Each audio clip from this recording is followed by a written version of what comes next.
aí, meus queridos e queridas do Bitec, tudo beleza, galera? Felipe Becker aqui no seu canal de tecnologia, trazendo hoje para vocês a análise completa do Sony XB650BT, que é um fone Bluetooth da Sony, esta belezura que vocês estão vendo aqui. Esta é a cor azul. É uma cor bem discreta, pelo que vocês podem ver, né? Mas tem outras cores, tem preto, a gente encontra cores realmente mais discretas. Eu achei uma cor interessante, galera. Tem um toque mais moderno aí pra galera que gosta de um negócio mais cheguei. É uma opção legal. Achei um tom de azul bem bonito, parece um azul royal, alguma coisa assim. Mas a Sony costuma trazer variedades legais aí de cores. Vamos começar falando um pouquinho. Esse modelo aqui, galera, é um modelo voltado mais pra portabilidade, tá? Por quê? Porque ele é 100% Bluetooth. E aí a gente já vê, eu pelo menos já vejo uma pequena desvantagem. O que que acontece? Normalmente fones Bluetooth, a gente tem a entrada de 3.5 milímetros, caso acabe a bateria, você pode utilizar o cabo. Então numa viagem, alguma coisa, se não deu tempo de carregar, se você saiu de casa correndo, esqueceu de carregar o seu fone, né, você tem aquela entradinha. Esse fone não tem, ele é 100% Bluetooth. Então, eu vejo uma pequena desvantagem aí, mas é uma opção que a Sony resolveu tomar. Eu não tinha visto até hoje um fone que não tivesse entrada de 3.5 milímetros, então me chamou bastante atenção esse pequeno detalhe. Falando-se um pouco de especificações, este é um fone que tem drivers de 30 milímetros, tá? Então não são aqueles drivers gigantes, como a gente vê aí em fones normalmente de 50 milímetros, que são drivers maiores, mas como eu sempre falo, galera, o tamanho do driver, ele influencia um pouco na batida do grave, sim, mas não é só isso que conta, muito a tecnologia de som aqui dentro conta, tá? Então, esse é um fone sim voltado para grave, a gente já vai falar um pouquinho do som dele, mas eu queria antes falar do acabamento para vocês. Primeira coisa que me chamou muita atenção, ele é muito leve, gente, é um dos fones mais leves que eu já tive aqui no canal, e no começo eu tive uma sensação de não qualidade por causa disso, porque ele parecia ser um pouco descartável por ser tão levinho assim, mas no final das contas eu acostumei e achei uma vantagem, na verdade. Por quê? Porque ele na cabeça, galera, é muito bom de usar, ele não cansa, tá? Ele tem um pequeno acolchoado aqui em cima, que é suficiente pelo fato dele ser leve, então ele não faz pressão aqui em cima. Essa almofadinha em cima, ela até sustenta o fone de uma forma bem confortável, e a gente tem, digamos, um uso muito leve, exatamente o que ele é. Então, me chamou muita atenção esse fator que, apesar de dar, às vezes, uma impressão um pouco de uma coisa que não vai durar tanto, ele é muito bem acabado. Ele é basicamente construído em plástico, então a gente tem plástico aqui, aqui e aqui, tudo plástico, e aqui em cima a gente tem uma pequena liga de alumínio bem fininha,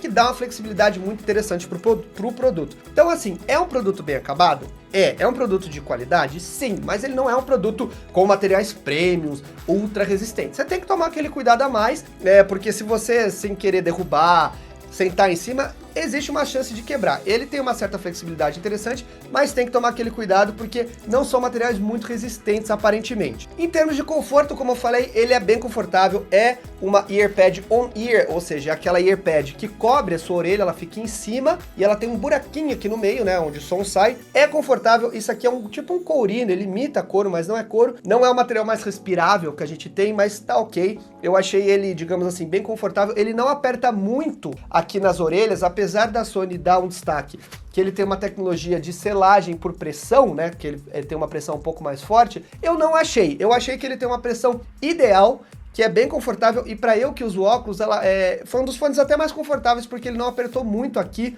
o que causa aquele estranhamento aqui, né, aquela sensação de desconforto quando a gente usa óculos, que tem que dar aquela levantadinha. Então, ele tem uma pressão ideal, eu acredito assim, dentro dos fones que eu testei, eu acho que ele é um intermediário que vai deixar você com uso bem confortável. E em termos de duração de bateria, a Sony diz que dura 30 horas, eu não consegui utilizar 30 horas, porque é um fone para teste, eu vou ter que devolver, mas eu utilizei ele aí por umas 5 horas, sem problema nenhum. A Sony costuma sim atender bem as especificações de bateria, então eu acredito que pelo menos umas 25 a 27 horas você consegue sem problema nenhum, porque isso varia muito de como você escuta o som. Já falando em termos de som, como é esta belezura aqui, galera? Eu gostei bastante. A Sony sempre me agrada muito em termos de som, mesmo os produtos mais de entrada, apesar desse produto aqui não ser considerado aqui no Brasil um produto de entrada, porque ele custa R$700, é uma paulada na cabeça, lá fora ele é mais barato, então ele é um produto mais de entrada, a gente poderia dizer assim, fora do Brasil, mas ainda assim ele tem um som muito legal. O interessante é que os graves desse fone são muito potentes, mas eles respeitam bastante as outras frequências, a gente não tem aquele excesso de grave invadindo as outras frequências. os graves são bem aveludados, são bem assim, perdão, o grave não, os agudos são bem aveludados, é bem gostoso de escutar, ele respeita as outras frequências e ele tem um pouco, digamos assim, é um agudo bem encorpado, ele parece que tem uma mistura do médio ali no agudo, que é muito bem-vinda. Em relação à potência do grave, o interessante é assim, é que é um grave que ele bate bem, em músicas que tem um grave com uma frequência mais baixa, né, de grave, ele responde bem, então ele tem uma faixa de frequência muito boa, que atende praticamente quase todas as faixas, digamos, de frequência, principalmente dos graves, mas ainda assim, ele tem um grave um pouco, não é seco, mas ele tem um grave mais curto, ele não é tão estendido que nem a gente vê às vezes em alguns fones, que tem um grave exageradamente estendido, e aí ele acaba atrapalhando a música como um todo. Então, ele tem o tal do tight bass, que é aquele, digamos assim, um grave mais justo, uma batida mais curta, só que muito bem-vindo. Eu gosto bastante desse tipo de fone que tem essa assinatura musical, porque eu acho que você não perde aquela batida boa, mas você consegue escutar vários tipos de música sem problema nenhum. Então, meus queridos e queridas, esse aqui é um fone bem interessante, muito voltado para portabilidade. Uma coisa que eu senti falta é que ele poderia dobrar, ele poderia fazer isso aqui, já que ele é um fone tão levinho, né, e menor, mas a única coisa que ele faz é curvar assim para você guardar. Então, é o único defeito que eu vejo, mas é um fone recomendado para quem gosta de uma música com um pouquinho mais de grave, portabilidade, leveza e um fone para você andar na rua, porque ele não é feio, tá vendo? Ele tem um desenho bem discreto e moderno ao mesmo tempo, então é um fone legal para você que vai trabalhar, gosta de ir no ônibus com fone, escutar um fone na música, é uma boa opção. Um fone na música não, uma música na rua é uma boa opção porque ele é leve, confortável e prático, beleza? Infelizmente, o pior ponto é o preço aqui no Brasil, que é muito caro, mas é aquilo que eu falei, a Sony é uma marca que cobra caro por ser Sony. Beleza, meus queridos? Então é isso aí. Não esqueçam de assinar o canal, deixar o seu like se você curtiu, coloque seus comentários aí, compartilhe esse vídeo com a família também. Eu sou o Becker, até o próximo vídeo, valeu e um abraço, galera!